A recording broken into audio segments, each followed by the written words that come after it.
Pemirsa, terima kasih masih bersama kami. Pemirsa, terdakwa kasus pembunuhan Yosua Huta Barat Ferdi Sambo dan Putri Chandrawati menjalani sidang lanjutan. Sidang menghadirkan sejumlah saksi yaitu 6 terdakwa kasus perintangan penyidikan. Jaksa penuntut umum menghadirkan 11 orang saksi atas terdakwa Ferdi Sambo dan istrinya Putri Chandrawati dalam sidang lanjutan kemarin. 6 diantaranya adalah mantan anak buah Sambo sekaligus terdakwa kasus obstruction of justice atau perintangan penyidikan.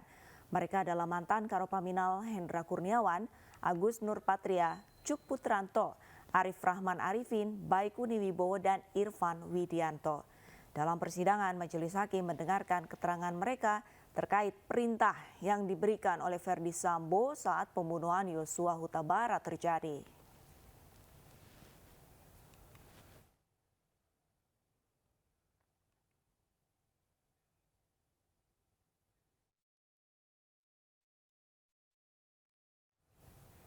Ferdi Sambo menegaskan tidak ada isu perselingkuhan di dalam rumah tangganya bersama Putri Chandrawati.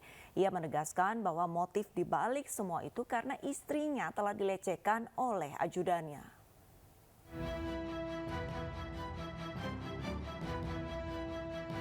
Terdakwa pembunuhan Yosua Huta Barat Ferdi Sambo tegas menepis keterangan Barada Richard Eliezer yang diutarakan selama sidang mengenai sosok perempuan yang keluar dari rumahnya sambil menangis. Sambo mengklaim istrinya Putri Chandrawati diperkosa Yosua Huta Barat dan tidak ada isu perselingkuhan. Sambo pun menuding Eliezer berbohong. Benar keterangan dia itu ngarang-ngarang. Jelasnya istri saya kan diperkosa sama Yosua. Tidak ada motif lain, apalagi itu perselingkuhan. Berarti itu nggak ada sosok perempuan itu ya Pak? Nanti tanyakan ke dia, kita juga tanyakan nanti di persidangan. Siapa yang nyuruh dia ngarang-ngarang seperti itu? Kalau dia yang menembak Joshua, jangan libat-libatkan istri saya. Jangan libat-libatkan Ricky Kuat. Saya siap bertanggung jawab terhadap apa yang saya lakukan. Sementara itu Febri Diansyah selaku kuasa hukum Sambo dan Putri meminta agar tidak mencampur adukan skenario pelecehan seksual di Duren 3 dengan dugaan kekerasan seksual di Magelang. Yang kedua, peristiwa pelecehan seksual di Duren 3. Jadi ada dua peristiwa yang sudah terbukti dan sudah diakui juga bahwa itu sebenarnya adalah skenario dan itu adalah bagian dari proses obstruction of justice yang dilakukan. Nah, dua peristiwa itu adalah skenario, tetapi bukan berarti semua keterangan yang lain, semua fakta-fakta lain yang muncul kemudian dicampur adukan seolah-olah skenario juga. Kita kan sedang mencari kebenaran material. Karena itu kita perlu pisahkan, dua poin ini adalah skenario dan itu muncul sebagai fakta persidangan. Sedangkan poin-poin yang lain itu adalah fakta dan peristiwa yang harus terus digali bukti-buktinya di persidangan. Dalam persidangan dengan agenda pemeriksaan saksi pada 30 November lalu, salah satu poin yang disampaikan dalam kesaksian Richard Eliezer adalah terkait sosok perempuan yang dilihatnya keluar dari kediaman pribadi Ferdi Sambo di Jalan Bangkaraya dalam keadaan menangis. Hal itu disampaikan Eliezer ketika majelis hakim menanyakan perihal hubungan rumah tangga Ferdi Sambo dan Putri Chandrawati. Tim Liputan iNews melaporkan. Sambil menangis, Putri Chandrawati bercerita soal pelecehan yang dialaminya kepada mantan Karoprovos Propam Polri Bedi Ali. Putri menyebut Yosua memegang bagian sensitif Putri saat sedang bersantai di rumah Duren 3, Jakarta Selatan. Hal itu Putri ungkapkan kepada Bedi Ali saat Bedi Ali tiba di TKP penembakan Yosua. Saudara sempat melihat saudara Putri Chandrawati saat itu? Siap dan? Sempat bertemu dengan Putri Chandrawati? Ya, datang ke rumahnya sama Santo. Oh, datang dengan Pak Santo, karena di TKP saat itu sudah tidak ada Ibu Putri. Saya tanyakan, Ibu Putri ada di mana? Ada di rumah Saguling. Saya langsung sama Pak Santo naik mobil menemui Ibu Putri Saguling. Saudara sempat bertemu dengan saudara Putri? Bertemu. Ada siapa saja pada saat saudara bertemu? Saya, Pak Santo, Pak FS. Oke. Ya. Apa yang diceritakan oleh saudara Putri pada saat itu? Waktu itu Bu Putri turun dari atas, jadi ada ruangan, saya, Santo sama Pak FS. Mohon maaf Ibu, ya kan. Kira-kira apa yang terjadi, yang Ibu alami terkait dengan peristiwa yang terjadi di rumah Duren 3. Jadi Ibu Putri waktu itu nangis, saya tanya, maaf Bu, ya kan, kira-kira apa yang terjadi.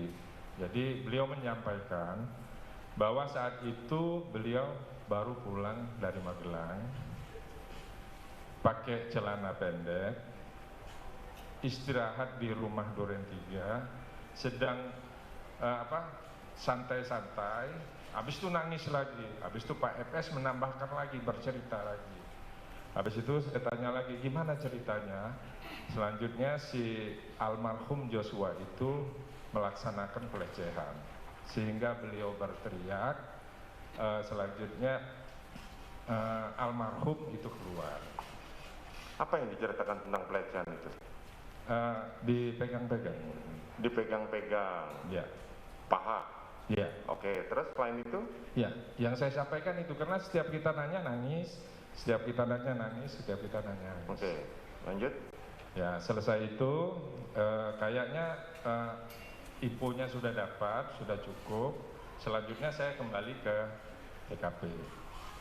Jadi berdasarkan beberapa keterangan saksi, keterangan FS, termasuk juga beberapa keterangan anggota yang ada di sana, dapat disimpulkan, tapi sementara dikuatkan dengan keterangan Ibu PC.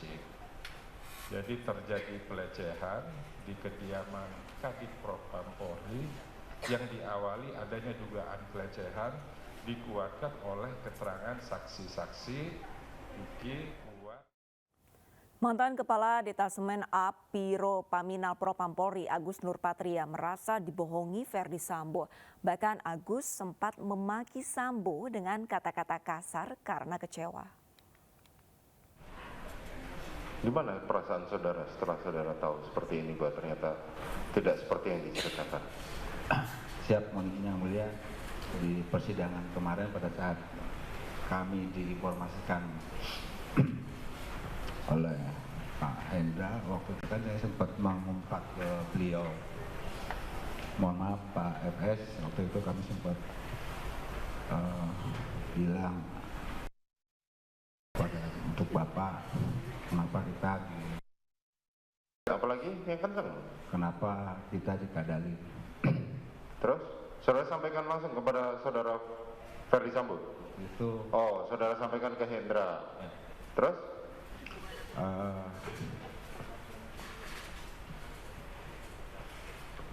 Waktu itu saya kecewa, tapi tangis saya sudah habis di sini, yang mulia. Sudah cukup, saya nggak mau ada tangis-tangisan lagi, cukup. Saya akan jalani semuanya, yang mulia. Dengan bergetar, mantan Kabag Gakum Provos Divisi Propam Polri Kombes Susanto Haris marah kepada mantan atasannya Verdi Sambo. Susanto menyebut Verdi Sambo sebagai jenderal pembohong dan tega menghancurkan karir bawahannya.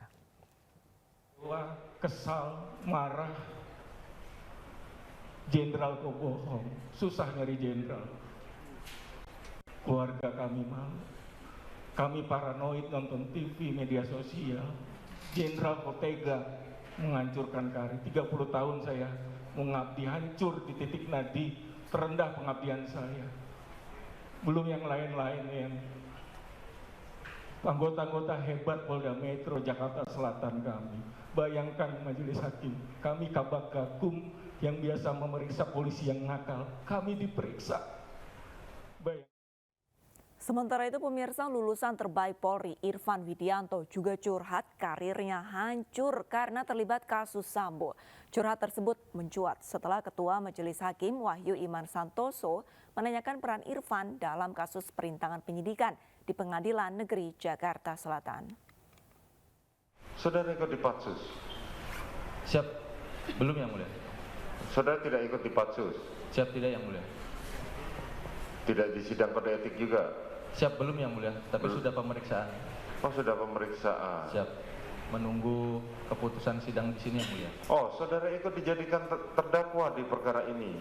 Siap yang mulia, ikut yang mulia. Bagaimana perasaan saudara? Siap sedih Yang Mulia. Apa yang membuat saudara sedih? Karena karir saya masih panjang Yang Mulia. Karir saudara masih panjang. Kemudian kesalahan paling besar apa yang menurut kamu sampai kamu merasa sedih? Siap, saya hanya menjalankan perintah, namun ternyata ada perintah tersebut disalahartikan Yang Mulia. Maksudnya disalahartikan? Menurut saya perintah tersebut perintah yang wajar dan normal Yang Mulia. Namun kenapa harus sampai saya dipidanakan? Ya. Saudara tahu skenario di awal itu bagaimana? Siap, saya tidak tahu sama sekali Yang Mulia. Sampai terbuka bahwa faktanya seperti ini juga saudara tidak. Kita ke informasi selanjutnya, pemirsa, diguyur hujan deras, ratusan rumah di Kota Bekasi, Jawa Barat terendam banjir. Buruknya drainase dan rusaknya pompa menyebabkan air lama surut. Ketinggian air yang merendam Kampung Pintu Air dan Kampung Buaran Kota Bekasi, Jawa Barat mencapai 60 hingga 80 cm. Banjir menyebabkan aktivitas warga terganggu. Banjir mulai menggenang pemukiman warga sejak Selasa sore dan semakin meninggi pada malam hari. Warga khawatir banjir semakin parah karena hujan tidak kunjung berhenti. Warga yang rumahnya terendam banjir masih bertahan di rumah mereka. Buruknya drainase dan pompa penyedot air yang rusak menyebabkan air sulit surut. Warga berharap pemerintah Kota Bekasi untuk segera memperbesar saluran air yang berada di Kali Buaran.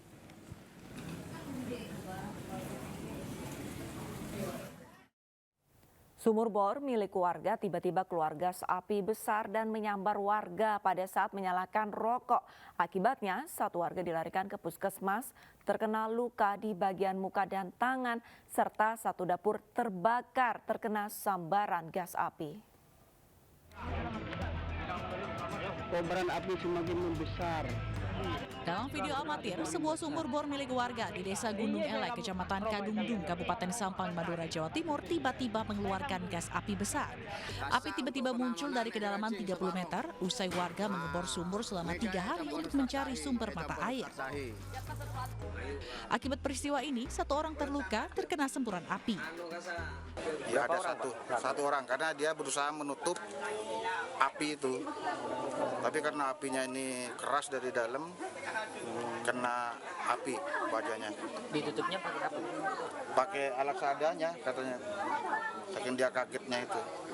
Karena kan mulai pagi sebetulnya orang ini menyaksikan air sebetulnya. Nggak tahu jam 9 itu keluar air, dia spontan mau menutup air. Korban terbakar kini dirawat di rumahnya usai dilarikan ke puskesmas. Sementara sumur bor sudah tidak mengeluarkan semburan gas api lagi setelah bisa dimatikan oleh tim damkar Kabupaten Sampang.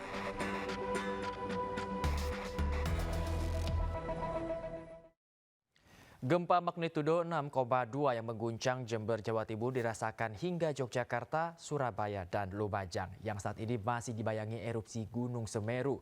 Warga yang panik segera keluar ruangan menyelamatkan diri.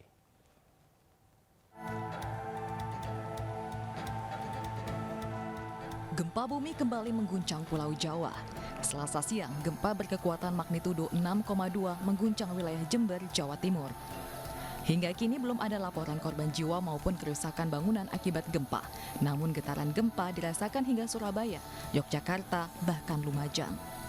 Warga kota Surabaya terutama para karyawan yang bekerja di bangunan tinggi panik dan berupaya keluar gedung menyelamatkan diri. Begitu juga warga Yogyakarta yang ramai-ramai mengevakuasi diri setelah merasakan getaran gempa. Sementara warga Lumajang yang masih dibayangi erupsi Gunung Semeru pun turut panik berupaya mencari tempat aman ketika merasakan getaran gempa. BMKG menyebut pusat gempa berada di 284 km arah barat daya Jember. Titik gempa berada di laut dengan kedalaman 10 km. Namun demikian, gempa Jember tidak mengakibatkan tsunami.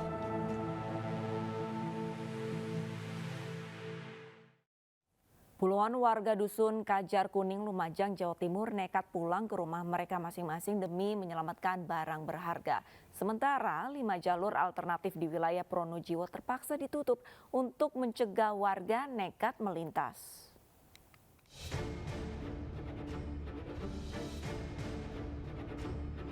Asap material vulkanik Gunung Semeru masih mengepul di Dusun Kajar Kuning, Desa Sumberwuluh, Lumajang, Jawa Timur. Meski demikian, puluhan warga nekat pulang ke rumah untuk mengambil barang-barang berharga yang masih bisa diselamatkan. Upaya petugas melarang warga tak digubris. Sebelumnya, terjangan awan panas guguran pada Minggu siang luluh lantakkan perkampungan dan tenggelamkan puluhan rumah. Data BNPB, 699 warga bertahan di pengungsian, 29 ekor ternak mati, 71 hektar sawah terdampak, dan 3 km ruas jalan juga terdampak. Ya kalau malam sekarang kan itu udah dapat kunci di Huntara, lokasi Huntara. Alhamdulillah sudah dapat kemarin. Ini barang-barang mau mau dibawa ke Huntara. Huntara. Mau dibawakan di sana. Keluarga selamat semua, Pak? Alhamdulillah selamat semua karena sebelum kejadian ini sudah ada di sana ya. 5 jalur alternatif di wilayah Pronojiwo terpaksa ditutup sejak Selasa siang. Penutupan terpaksa dilakukan karena banyak warga yang nekat melintas menuju Candi Puro, menerjang jalur aliran erupsi. Dari Lumajang, Jawa Timur, Yayan Nugroho, Denny Irwansyah, Ainus melaporkan. Presiden Joko Widodo ingatkan ancaman cuaca ekstrim jelang akhir tahun. Presiden minta semua pihak memaksimalkan peringatan dini dan mitigasi bencana. Peringatan disampaikan Presiden saat rapat kabinet di Istana Merdeka, Jakarta. Selain itu, Jokowi meminta agar rekonstruksi wilayah terdampak bencana disegerakan jika keadaan sudah memungkinkan.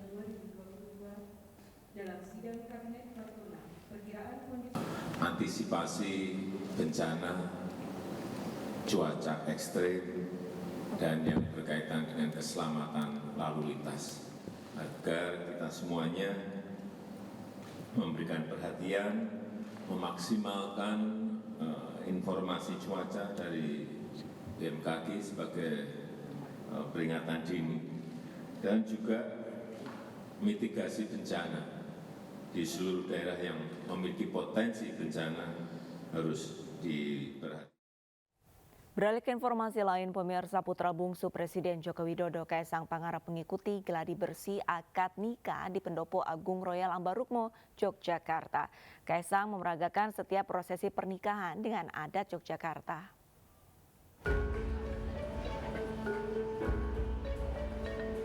Beberapa hari jelang pernikahan putra bungsu Presiden Joko Widodo, Kaisang Pangarep dengan Erina Gudono, panitia pernikahan, menggelar gladi bersih di Pendopo Agung Royal Ambarukmo, Yogyakarta. Calon pengantin pria Kaisang Pangarep pun hadir dan memeragakan setiap prosesi pernikahan, mulai dari iring-iringan pengantin hingga akad nikah. Hadir pula kakak pertama Erina, Alan Gudono, yang akan menjadi wali nikah. Saya ucapkan terima kasih untuk semua yang sudah terlibat dalam pernikahan saya yang akan dilaksanakan pada tanggal 10 Desember 2022 pada pukul 12.30 ininya undangannya. Insya Allah akad akan dilangsungkan pada pukul 13.00. Ya acaranya ya acara nikah. Kalau saya tak jelasin acaranya ngapain.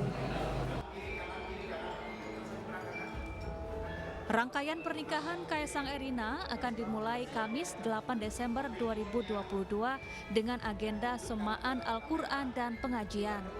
Lalu Sabtu 9 Desember dilanjutkan dengan upacara pasang BKTP tuwuhan dan siraman pengantin putri. Selanjutnya akad nikah berlangsung Sabtu 10 Desember di Yogyakarta. Kemudian dilanjutkan dengan ngunduh mantu dan kirap pernikahan di Loji Gandrung serta tasyakuran di Puro Mangkunegaran, Solo, Jawa Tengah. Dari Yogyakarta, Gunanto Farhan, iNews melaporkan.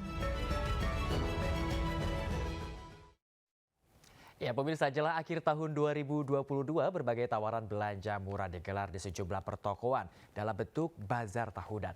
Uniknya dalam kesempatan ini konsumen dapat memiliki produk furniture terbaik dengan cara mengikuti lelang mulai dari harga Rp1.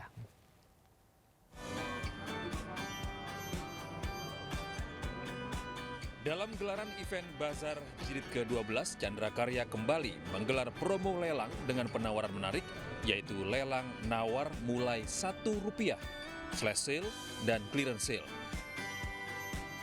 Barang-barang furniture yang dilelang pun beragam, mulai dari spring bed branded, sofa, meja, dan kursi, yang tentunya memiliki kualitas terbaik. Tidak hanya itu, peserta lelang juga berkesempatan besar untuk mendapatkan diskon tambahan agar bisa mendapatkan harga termurah. Mekanismenya sangat simpel, jadi pada saat Anda hadir di lokasi kami, nanti ada acara permainan dan game system di mana yang diciptakan khusus untuk melelang produk-produk ini mulai dari Rp1. Nanti secara sistem pasti angkanya akan di bawah harga pembelian biasa, sehingga Anda mendapatkan produknya pasti dengan harga yang murah. Acara lelang ini digelar selama bulan Desember, yakni dari tanggal 3 hingga tanggal 18 Desember yang berlokasi di Grand Chandra Karya Pramuka dan Chandra Karya Premium Gallery Alam Sutra. Melalui event ini, Chandra Karya berharap dapat selalu memenuhi kebutuhan furniture terbaik untuk konsumen di tanah air. Dari Jakarta, Muharlin Ahmad, iNews melaporkan. Akibat longsor, sebuah bis tergelincir dan 2 kendaraan bertabrakan. 34 orang tewas. iNews Pagi akan segera kembali dengan informasi selengkapnya.